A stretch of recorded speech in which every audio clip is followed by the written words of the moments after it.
他凭什么敢如此嚣张，走着六亲不认的步伐，说着极其恶毒的垃圾话，甚至面临全球公认羽量级最能打的国王耳朵，他竟然在发布会上当着所有媒体的面直接抢走了冠军腰带，并且当众嘲讽他、激怒他。这个家伙是在找死吗？要知道，在当时年代，巴里奥耳朵这个名字就是羽量级的代名词，也是羽量级最强的霸主。PFPO 的排行榜第1名，并且保持着10年不败。在羽量级这片战场，他无人可敌。加州小的飞波、摔跤手门德斯、松鼠埃德加，还有韩国僵尸郑赞成，这些都是1等1的高手。可是有一个算一个，全部被他斩于马下。挑战国王的权威，结果那是必死无疑。难道这个毛头小子他就不怕被揍吗？当时所有的拳迷都在思考，这个家伙究竟是谁？他就是康纳·麦格雷格。话说大家最近催更，我就换了新手机来加快更新。大家买了新的，旧了都怎么处理？像我换下来的旧手机、平板、手表都会叫个转转上门回收，他们的价格公道，打钱又快又干脆。我那台 iPhone 14都卖了3500多，当场拿钱的滋味太爽了。要我说，趁着旧机还值钱，赶紧叫转转上门回收就对了。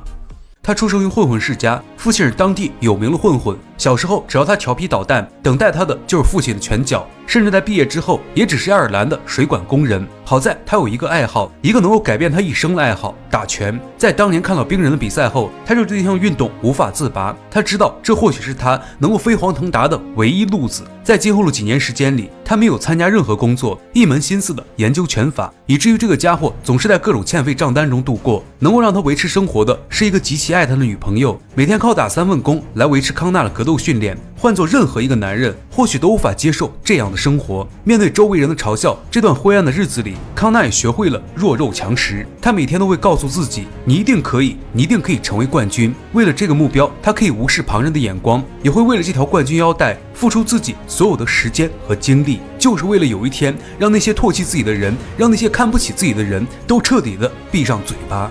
在成为职业选手之后，康纳更是一路遇神杀神，击败了一个又一个的强敌，最终得到了 UFC 的赏识。在成功入伙 UFC 之后，他的名气和身价也水涨船高。这并不是因为他的拳头够硬，在每场比赛前的发布会上，他总能凭借着垃圾话，让那些现场的记者不自觉地把摄像机对准了他。Connor, do you know what wrestling is? I can rest my balls on your forehead. Yeah, I know. 与其说是哗众取宠，倒不如说这也是一种个人魅力。甚至在特殊的时段，康纳也会上一些手段。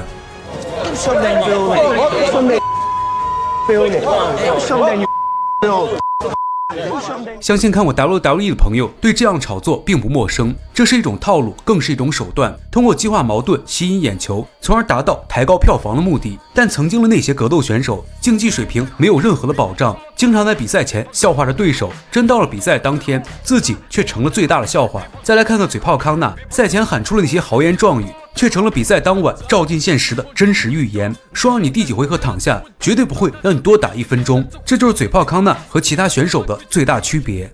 很多了解梅威瑟的人都知道，买票看他打拳的观众有一半都是假粉丝，他们更想看到梅威瑟被揍，想要见证他输掉比赛的狼狈样子。这就是梅威瑟的经营之道，同样也是嘴炮康纳的成名手段。每次看到这个男人在发布会上、称重仪式上，就像打了鸡血一样毫无下限的嘲讽对手，观众都会打一个问号，这个家伙简直是在吹牛。然而当他们满是质疑，看完康纳的比赛之后，却只感觉脸上有一些疼。康纳用精彩绝伦的表现，在擂台上上演了杀人诛心，一个又一个的对手最终只能无可奈何的倒在康纳的左拳重炮之下，更是打脸了那些曾经质疑他的拳迷。不仅被他的拳头所震撼，也被他精准的预言所征服。一次又一次的狠话，一场又一场的应验。这个来自爱尔兰的小子，他的水究竟有多深？他还会放出什么样的狠话？能否还像曾经那样成真？当拳迷开始思考这个问题时，说明他们已经着了康纳的道。虽然康纳战无不胜，但他打过了那些对手，即便是天佑霍洛威和钻石哥普瓦雷尔，在当时也并没有太大的名气。康纳知道擒贼先擒王，想要创造更高的成就，就要瞄准行业的标杆。于是，在康纳战胜西服之后，不经意间看到了台下的奥尔多，心想这不就是一张王牌吗？只见康纳二话不说，翻越铁笼，直接空降在了奥尔多面前，并叫嚣了这位羽量级的真神。你看后面观众的表情，都恨不得蹦起来吃人，就知道这一幕有多经典。拳迷期待双方的对决，或许也是看到了最后的希望。想让这位真神出山，来狠狠地教育眼前这个不知天高地厚的格斗狂徒。毕竟当年巅峰奥尔多是羽量级最恐怖的存在，也是羽量级最后的尊严。但他殊不知，康纳其实早有预谋。他在加入 UFC 之后，就开始研究起奥尔多，阅读他的打法，研究他的心理，寻找他的破绽。一旦等到时机成熟，就是宣战的时刻。可以说，年轻的康纳做事真叫一个滴水不漏。前期所有的铺垫就是在等待弑神的机会，如今他有了叫板的筹码，这也让白老板看到了这一战的商业价值。为了置办好这场比赛，白老板更是开启了铺天盖地的宣传，花费上百万美元，选用8个国家开部发布会。这些增加曝光的机会，康纳简直是得心应手。相反，一向人狠话不多的奥尔多却始终难以适应这样的节奏。他不喜欢张扬的方式，也不喜欢用英语来交流。8个国家当中，他只在巴西老家赢下了1场，其余的7个国家都已经被康纳所设计。康纳深知奥尔多的语言缺陷，所以康纳就肆无忌惮的嘲讽，骂他是小城市的乡巴佬，甚至还羞辱他的祖国巴西。看着巧舌如簧的康纳，奥尔多也没有任何的办法。他知道康纳不怀好意，但他却是听不懂也不会说，只能用国际通用手势来回应康纳的垃圾话。然而这些却只是康纳心理战的一部分。他公然抢走奥尔多的腰带，也会有意无意的主动招惹奥尔多，甚至隔着一层玻璃也能和奥尔多碰撞出恨的火花，并且在每次得逞之后，还会在酒店回味自己的表演，最后开心的哈哈大笑。这些充满恶意的炒作就是康纳提升人气的手段，但却奥尔多是勃然大怒。一场事关仇恨、事关全部身家的大战，就像一颗炸弹被点燃了引子。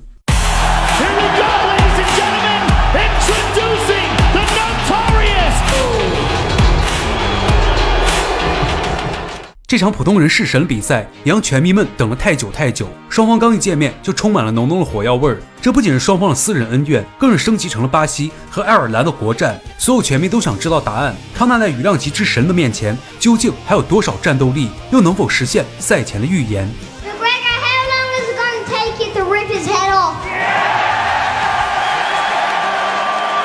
？It will be done in one.